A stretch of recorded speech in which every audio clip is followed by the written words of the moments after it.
2026, huh? This season of Formula One has consisted of 3 races so far, yet I am so tired of it already. Every day there's a new talking point for us to argue about. At first, it was regarding the status of the teams for 2026, and then it became about the recharging battery stuff, and then it became about the super clipping, and then the artificial racing, and then the Mercedes wins, and the Red Bull disappointments, and more Red Bull disappointments. Every week with this sport, man. Regardless, despite the arguments, people have been very skeptical about this year Formula One, and the audience are not the only ones. The drivers themselves are also finding it hard to love things lately, since many are openly saying now how F1 sucks. But when I've been saying it for 10 years, I'm the bad guy. Anyways, Max Verstappen is the biggest critic of the regulations, and it is increasingly likely that he will leave the sport altogether if nothing changes soon. However, he is not the only guy sharing his remarks, since you have Lando Norris trying to prove points instead of score them, George Russell complaining only when he loses, and even Lance Stroll not saying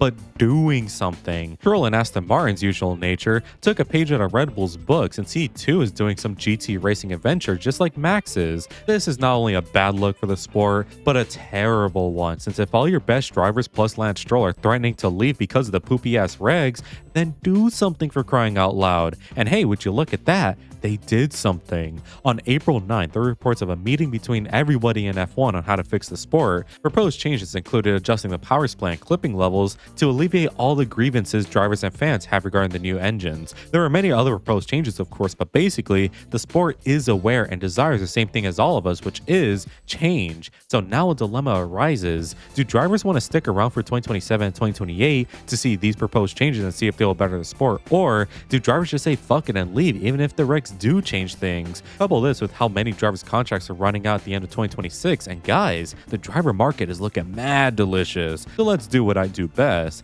Let's predict what could potentially go on in the 2027 driver market. Will Max leave? Will George Russell move teams? Will Alonso finally retire? Who can join as a rookie for next year? Let's go predict. Subscribe if you're new if the glass is half full, and let's get to quacking now. See those clouds up in the corner? That's where the rain is coming from. So before we get to predicting, we gotta set the context. Let us quickly list the drivers who are safe for 2027 at their current teams, and believe me when I say quickly, since there is not a lie. The first guys safe for next year are obviously the McLaren boys. I mean, I think this one deserves a little explanation, since it's obvious really. Lando is reigning world champion, and despite his comments about the 2026 cars, he's getting paid like 30 or 40 million to drive the car. I think he's not that petty to give that up because of his dislikes. Oscar Piastri is also really good and solid in the McLaren car, and I heavily doubt he will leave. The final team who has safe drivers for next year is, of course, Cadillac, who is also relatively simple. Despite Caddy being a Formula One team, they need their experience, and Cadillac would be foolish to think otherwise. 2028 is when they'll probably sprout up into being a full-fledged team ready to fight, which also aligns when their engine comes in. So I think this year and next, they are gathering as much race experience they can with their 2 old-ass drivers. I love you, Checo. And that's it for the teams with the safe pair for next year, since now we have a couple of drivers to speak of. In terms of people who are technically contractually obligated to drive next year, we have Max Verstappen, Charles Leclerc, and Pierre Gasly. The obvious 3. Max makes a lot of sense. 4-time champ, a bajillion wins. Red Bull, I'd imagine, never want to let that cookie go. Yes, Max has said many a time he wants to leave, and with his remarried husband GP leaving soon, who by the way Max said would leave when GP leaves, it does look mad sketchy for Max. But I did say I was going to list people who technically are obligated already for next year, so he still applies here. Charles is the next driver here, and I don't think anyone is surprised. He signed what was essentially a death pact with Ferrari, and it's no surprise he's staying right where he is. The final person who is set to drive for their current team next year is Pierre Gasly, who, to be honest, I don't see reason why Pierre would leave Alpine. Yes, it is Alpine and they suck, but it is undeniable things are splicing up within the team. With reports that Horner could buy the team, a Horner and Briatore leadership, as terrifying as that sounds, would prove to be unfortunately fruitful in terms of results, and I ultimately think it will happen. So Gasly's probably just fine staying where he's at, unless he has decency. Now we got the people whose contract runs out in 2026, and here we go, stick with me. Let's start with the remaining drivers, who of course are Isaac Hadjar, Lewis Hamilton, and Franco Colapinto. Beginning with Hadjar, and despite him having no contract, realistically, I think he'll be fine. In fact, even if he sucks hard balls for Miami forwards, what choice the Red Bull have? I'd imagine they would never trust Liam again in the car, and Lindblad is far too young and inexperienced. Sure, they could look outside their driver pool just like they did in 2021, but it's almost never a good look for the team, especially for their juniors. So I'm afraid they're gonna have to hope Isak doesn't fall off, which luckily I don't think he will. He's not trying to prove anything to anyone. He just wants to drive and do the best he can, which is great. Lewis Hamilton, I could largely say the same about. Now, yes, 2025 was ultra terrible for Lewis, but 2026 is proving to be much more brighter. Lewis is gelling well with these new cars, and even if he is 41 years old, I still think he has some gas left in him to perform really well. And finally, Franco Colapinto,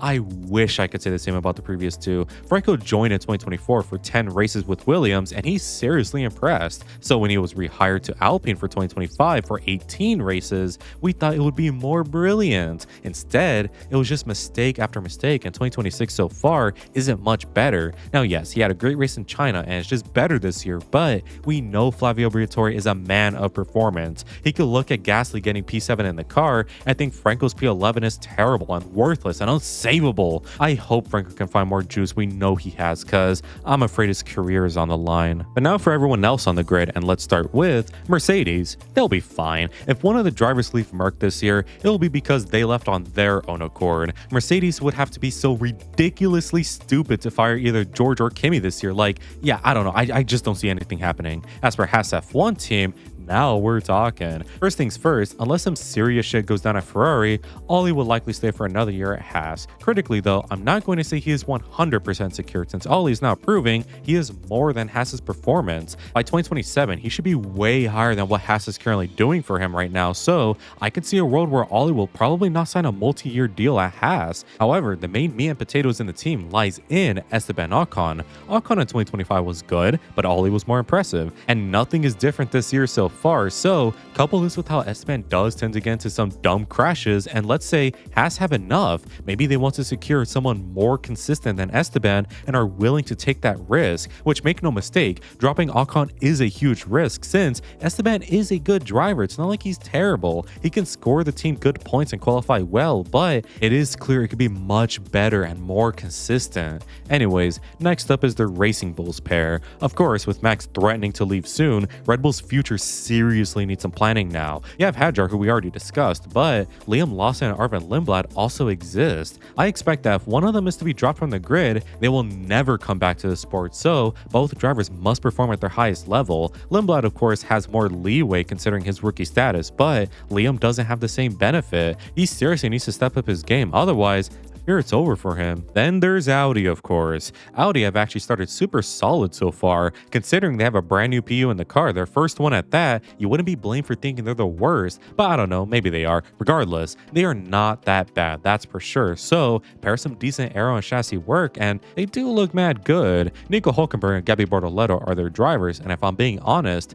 I think Gabby will stay. He is giving them a lot of eyes right now, plus he is in a low pressure environment, so everyone is happy. However, Hülkenberg is where the story gets interesting. Nico is pretty old now, and having finally gotten that podium, does he really want to stick around now? I think even if Audi offer him another contract, perhaps Nico will call it quits himself and finally settle down for good. Who knows, but I think there's a serious possibility of that happening. Williams is also another doozy one for me, since I feel like both arguments could be made. On one hand, maybe Alex and Carlos know that there is more to come from this Williams team soon, and they don't want to miss out on it, but also, what if they think it's bleak or still not enough and one or both of them decide to leave? Luckily, Williams do have decent juniors in their academy, but losing a pairing like Albon and Sainz, that would be very devastating. And finally, Aston Martin. For the first time in forever, I actually think Aston could have some serious change, because we know Alonso is petty when it comes to retirement. He really wants to win another title or just another race, and he is willing to destroy his body for it. But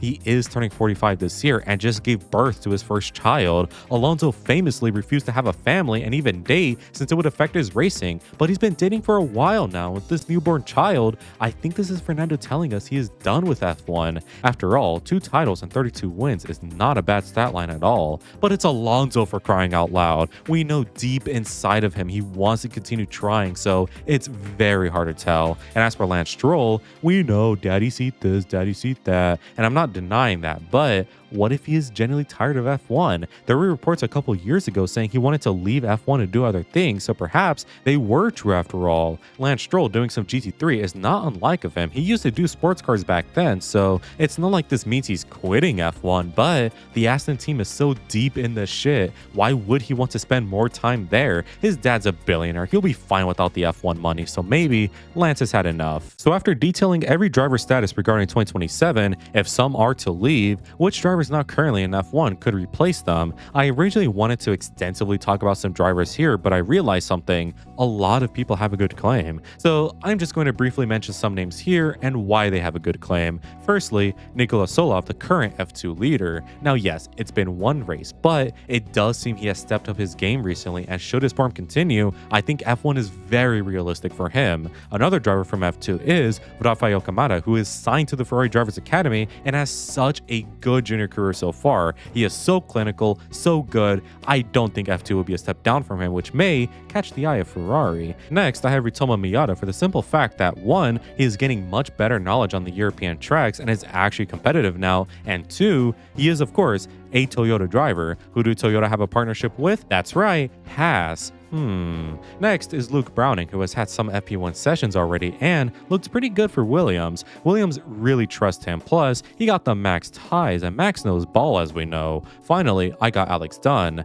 Dunn obviously stunned in Austria FP1 where he finished P4 for McLaren, and despite now being tied to Alpine, he has PR on his side, and these days, that low-key matters more than performance, unfortunately. This is not to say Alex is bad, he's just a little bit crash happy for my liking. Now before we get to the predictions, there are plenty of other drivers I could have talked about, but we will keep them for a surprise. Ooh, the suspense. But with that said, here are my lineup predictions. I am going in order from last year's constructor standings because the ones this year are pretty cursed. So beginning with McLaren, I obviously have Lando Norris and Pato O'Ward. Now, I know what you may be thinking. I thought you said it was obvious Oscar was staying. Well, may I introduce you to the concept of lying for fun? Oscar is a great driver and loves McLaren, but surely he sees that instability is creeping up in the team. They have all the personnel they can want, yet their drivers are the real issue. Lando and Oscar are similar in skill generally, and if Oscar wants a good chance of winning a title, he needs to separate himself and be the dominant man. So I think despite a very good year,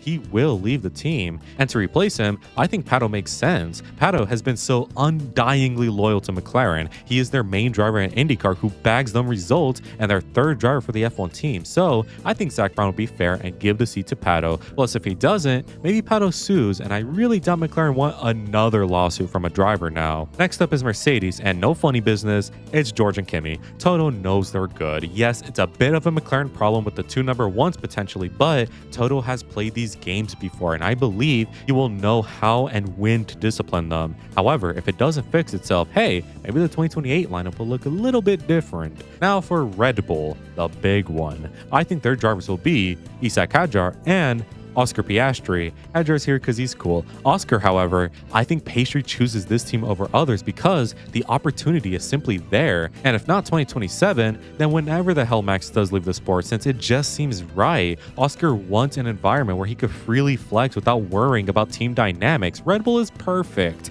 Yes, Isack is very good and won't just be shoved away, but I personally believe more in Oscar than Isack when it comes to being the better driver, and I think this just fits. Again, if not 2027, then whenever the hell Max leaves. Ferrari time, and it's Charles and Lewis, the best lineup on the grid, simply put. And yeah, I expect zero changes. Some may say maybe Lewis retires because of age. I say he has said he will retire when Africa is on the calendar again, and I believe Lewis will live up to those words. Of course, Lewis can suck hard ass, to which it will be difficult to justify keeping him, but I doubt he will fall off given his love for these cars. Now for Williams, and sound the alarm everybody, we have a new lineup here. I have Luke Browning joining the sport, and alongside him will be Alex Albon. Luke Browning is currently their reserve driver, and I think he has a chance to drive for them considering Mr. Sainz had left. And we'll get to him, don't worry, but I think Browning will do pretty good here. He has already shown us his pace in various FP1 sessions, and I think Williams trusts him to be a good driver for them. And regarding Alex Albon, he is loyal to Williams, so despite this rough patch,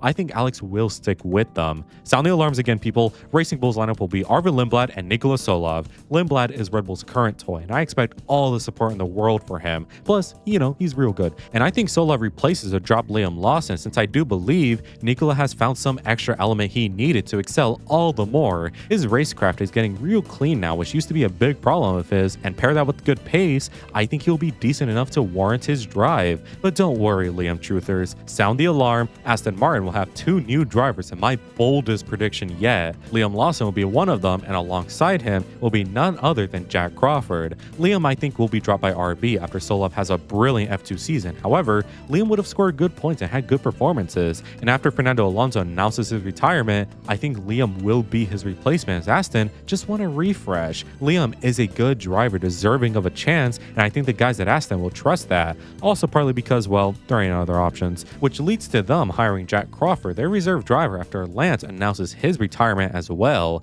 This is bold, since maybe Lance wants to leave, but Daddy forces him to stay, but I'm banking that doesn't happen, and I have nothing to say regarding Jack, because I'll be blunt, I don't believe in him. As for Haas, here we go again. I think their lineup will be Oliver Behrman, who does find a middle ground with the team, and Rafael Kamara, who had a brilliant F2 season. This is lethal in both the current and future sense. Behrman we know is class, but guess what? So is Rafael. Both are also Ferrari juniors, and I bet Haas will be very happy that Ferrari dumped these 2 gems on them. And when the time comes, a potential Behrman and Kamara Ferrari lineup will just be too devious. Perhaps it could get spicy as to who gets promoted first. I did consider putting Miata here, but Haas aren't Toyota yet, and I think he will continue to have to wait, unfortunately. And as for Yuki, I don't believe the reports, man. I don't know what you want me to say. Now for Audi, who retained Gabby Bortoleto, and alarm cue, hire Carlos Sainz. Carlos will likely be very mad about Williams' 2026 performance, and considering how much he was screwed over by them in the first half of 2025,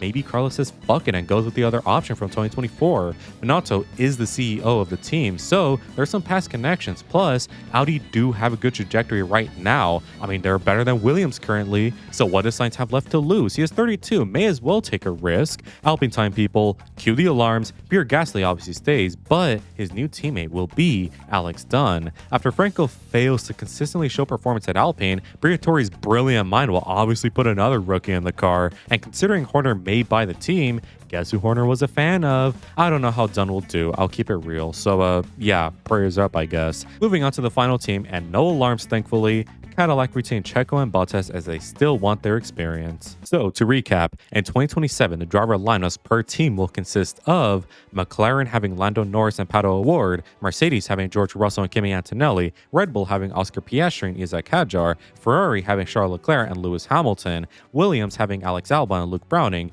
Racing Bulls having Arvid Lindblad and Nikola Solov, Aston Martin having Liam Lawson and Jack Crawford, Haas having Oliver Behrman and Rafael Kamara, Audi having Gabby Bortoleto and Carlos Sainz, Alpine having Pierre Gasly and Alex Dunn, and finally Cadillac retaining Sergio Perez and Valtteri Bottas. The leaving drivers include Max Verstappen, who says fuck you to F1, Lance Stroll trying to do the same, Franco Colapinto, who disappears in thin air, and Esteban Ocon, who gets dumped 2018 style, while Fernando Alonso and Nico Hulkenberg say goodbye to the sport, doing a more traditional retirement. The rookies of 2026 will of course be Pato O'Ward, Luke Browning, Nikola Solov, Jack Crawford, Rafael Kamara, and Alex Dunn. Take that, 2025. So those were my 2027 grid predictions. I have absolutely zero confidence in this list ever coming true, but you know what? I love it. Anyways, I want to give a quick shout out to all members of the flock for their continued support, and make sure you join if you want cool benefits as well as just helping me out. Anyways, if you enjoyed today's video, make sure you have a like and subscribe since it really helps me out.